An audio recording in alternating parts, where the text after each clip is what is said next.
have a lot of issues with Snake Eater Remake. I have issues with the weird animation inconsistencies, the way that CQC, one of the things that at one point felt better than anything else in Metal Gear, now feels super clunky, the fact that we're not really getting a proper MGO, the fact that characters look like pachinko people rather than human beings. I have issues with Delta, but my biggest issue with it is the file size.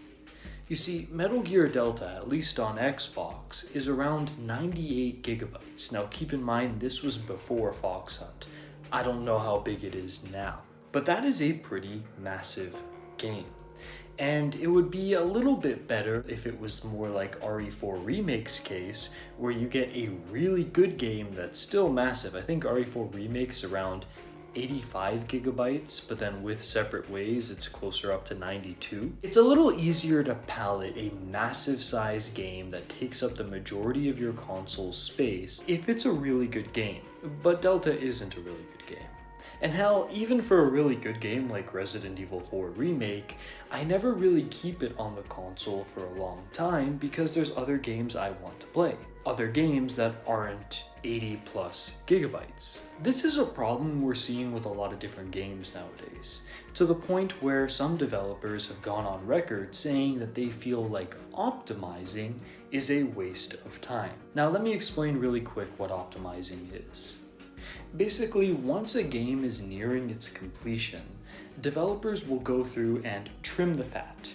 What are pieces of code that aren't needed? What's a way we could, make a bigger process, a tinier process to accomplish the same thing? What are all these different techniques we can put into place to make sure the game runs better and isn't a massive file? Now, back in the days when everything had to be on a CD or DVD or even a cartridge, a lot of effort was put into optimization to make sure the game that the developers were making could actually fit in a package that they would then sell. However, with the advent of digital purchases and being able to just download games, a lot of developers have felt less and less of a need to do this. Couple that together with the fact that consoles come with an insane amount of space, and developers are like, why the fuck would I take an extra year to optimize my game and make sure the file size isn't large if the player probably has room for it, and if, I'm not worried about fitting this onto a CD. The thing is, if you want to have like around 4 or 5 games on a PS5 or an Xbox Series S, and they're all newer games, odds are you're only going to have space for maybe like 3, 4 if you're lucky. Because a lot of these games do what RE4 Remake does and Delta does, where they're just close to almost 100 gigabytes, which is ridiculous. And while for a while there I believed the whole myth that, these games are just really big because not only do they look better, but there's details. Like, for example, Snake will be crawling through the ground and every piece of mud and every leaf will stick onto his outfit. Or Leon's hair textures and each individual strand is rendered and that takes up a whole lot of space. I used to believe that that would warrant being around 100 gigabytes, but the thing is, it's not. So let me take you back real quick to a game series, a trilogy, that I actually skipped over entirely when it was coming out, but have now grown to appreciate so much more for being original, well optimized, fun, and doing a lot of the things that I would consider my dream game to do. The Tomb Raider trilogy. When I say the Tomb Raider trilogy, I'm not talking about the classics, I'm talking about the ones that came out between 2013 and 2017. Tomb Raider, Rise of the Tomb Raider, and Shadow of the Tomb Raider. I've said in the past that my dream game would be some kind of balance between Far Cry 3 and Metal Gear Solid Snake Eater. I like Snake Eater's survival mechanics, I like its stealth, I like all the camouflage and the way that you have to interact with the environment on a deeper level for food, for items, batteries for your equipment, stuff to distract the enemies, hidden stuff and weapons to give you the advantage, traps. I love that. And then I also love how Far Cry 3 streamlines this like jungle environment. It makes traversal fun, it makes the shooting fun, it allows you to traverse in ways that games on the PlayStation 2 just couldn't handle. Like you can fly across the island, swim along the island, take boats, cars, this, walk, jog. It's crazy. Far Cry 3, when it first came out, like people have given Snake Eater props for being this amazing game that released on PlayStation 2, and oh my god, you can blow up their food shack and now the guards are actually gonna starve. And yeah, it's totally warranted. Snake Eater coming out in 2004 was doing things that was just inconceivable in games, even like 4 years after release, like when the PS3 generation started. But Far Cry 3 was that same kind of just holy shit moment, where it was like, video games can do this? I remember, watching trailers for Far Cry 3 and seeing someone use a glider to fly across the island and then sneak and hop into a car, the shooting, the vehicles, the interesting story about trying to rescue your friends from pirates, even, filching from the environment like you would in Snake Eater. Like on an open world scale, like of course open worlds would be beaten to death after Far Cry 3, but for the time, like Snake Eater, Far Cry 3 was that kind of next step, being like, holy shit, I can have this on something that isn't a NASA computer. So I've always said a game that strikes a balance between the hardcore interaction of Snake Eater and the streamlined action stealth play of Far Cry 3 would be just my dream game. And the Tomb Raider series kind of does this. We start off with the first Tomb Raider where, it's just Lara trying to survive on this island. It's brutal, it's visceral, but it plays a lot more like an Uncharted with very light stealth and survival mechanics. But as the series goes on into Rise and then Shadow of the Tomb Raider, you end up with these games that do kind of like supernatural horror meets like stealth gameplay, survival mechanics within a jungle, a nice functional third-person camera. Metal Gear Delta 2025 versus a game over here knows how to do a functional third-person camera, indoors, outdoors. Just putting that out there. I hate Metal Gear Delta's camera. But yeah, like it does all the things that I would want a video game to do by the time you reach the end of the trilogy here. It's a really well-written trilogy, the shooting feels great, the stealth feels great, swimming, traversal feels great. It has like these open areas instead of open worlds, but they're still super dense to explore. It's that perfect middle ground. It's, dare I say, very close to what I would want if I was trying to make a dream game. Now, of course, there's some flaws to it, but today isn't necessarily about looking at, okay, how do we rate Tomb Raider as a third-person shooter or stealth game? What I want to bring up Tomb Raider for is the fact that it has stuff like mud getting onto Lara's clothing in real time as she moves through the environment. Entire environments rendered in like near photorealistic fidelity, falling apart, water and animals looking like they're straight out of a picture. Lara's hair moving around and, getting stuff caught up in it. Even Lara's like facial animations and the way she looks by the time you get to Rise of the Tomb Raider, PlayStation 4 in 2017, you're getting like a really good looking game that has these crazy details and mechanics, but it's not 100 gigabytes. In fact, I believe Shadow of the Tomb Raider is around 22 gigabytes. Rise of the Tomb Raider is around 22 gigabytes even after you install all the DLCs.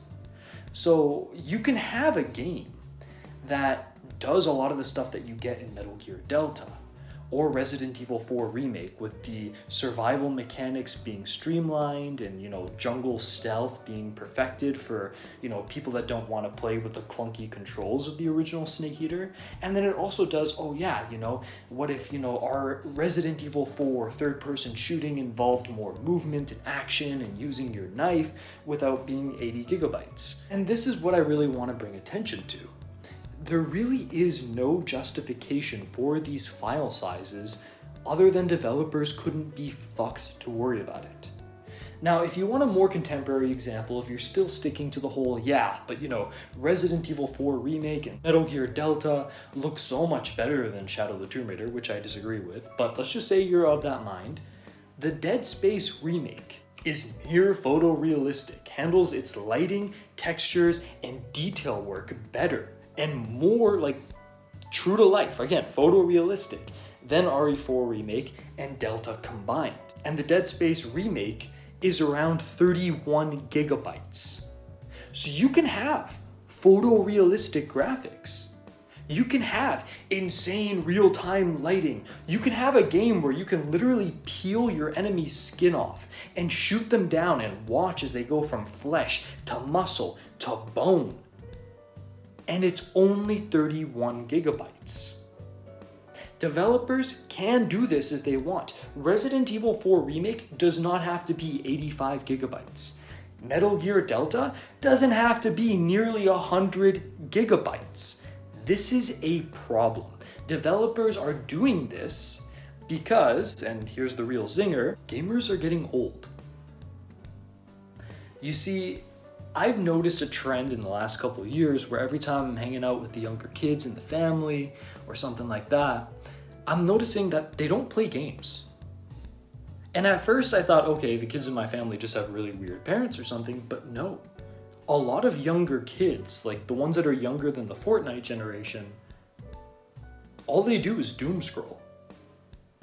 You know, like, I mean, like I grew up with like phones being around as well, but like they just have never played a video game. They've never experienced that. And if you look at the actual like demographics for the majority of like video game consumers, they're in between their late 20s and early 40s.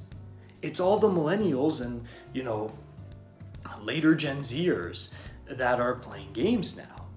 And those are the kinds of people, I think, that are more likely to accept, oh, I'll just uninstall this and put this back on there. Oh, I know how this works. Yeah, I don't really need the CDs because I'll just go buy a hard drive for this and all that, and then I'll have enough space on my console.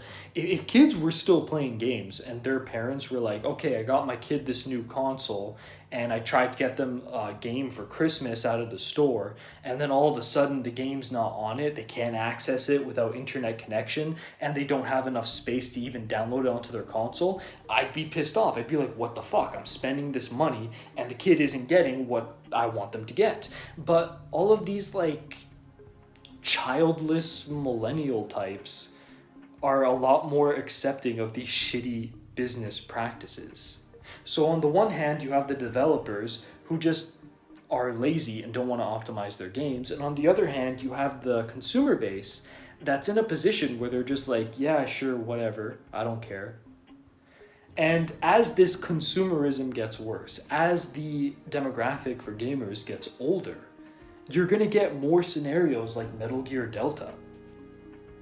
And again, it doesn't have to be this way. Now, I don't want to sound like, oh yeah, everything new sucks. I've already mentioned the Dead Space remake. The Silent Hill 2 remake isn't all that big. I mean, 50 gigabytes is still a little bit ridiculous for a remake of a PlayStation 2 game. To give you an idea, Ghost of Tsushima, an open world PlayStation 4 game that looks insane and plays insane and does crazier things than Silent Hill 2 remake ever could, is also around 50 gigabytes. It could be that, you know, Bloober Team was having a hard time with Unreal 5 or something like that. They've done with their Chronos game is a lot smaller than the Silent Hill 2 remake, and then Silent Hill F is also a lot smaller than Silent Hill 2 remake, so it's not like everyone is doing this. But it is a problem, and it is a growing problem. And that's why I'm making this video. When you're going out and you're purchasing games and you're making these decisions, or if you're getting into the habit of just buying a game and as soon as you're done, you uninstall it and just install something else because there's no space and you don't care about that, maybe care a little. Maybe the reason why you're not enjoying games as much as you used to is because you're stuck in this cycle of rampant consumerism, where you just kind of go through the motions of whatever you feel in the moment without actually having a library of games that you go back to, replay, explore, hate but find something to love about it, or love but find something to hate about it. Instead of downloading the next 100 gigabytes remake of whatever, go back, pick up something like the Tomb Raider trilogy. Again, these games are insane, and the fact that they're only around 22 gigabytes really shows how the standard for game optimization has dropped. Try the Tomb Raider games. When you're buying a remake, maybe instead of getting the RE4 remake, you get the Dead Space remake. Or hell, if you really like Resident Evil and you want a newer one, get Resident Evil 8. Resident Evil 8, even after all the DLC, is like around 38 gigabytes, I think. Like, there are new games, there are fun games that you can get that aren't massive, but definitely go back to that PlayStation 4 generation and try out on games you might have skipped over. Because like me, you might find something that ends up being one of your new favorite games. Anyways, this has been Pliskin. Don't let anyone justify 100 gigabytes for a game to you, ever. And until we're at the point where it's like you physically enter the game and you can smell Leon S. Kennedy's hair. Yeah, no, the 100 gigabytes is bullshit. I hope I made that point. I'll see you guys in the next video. This is Solid Snake. Hey, subscribe to Pliskin Boy. God damn it. You heard him.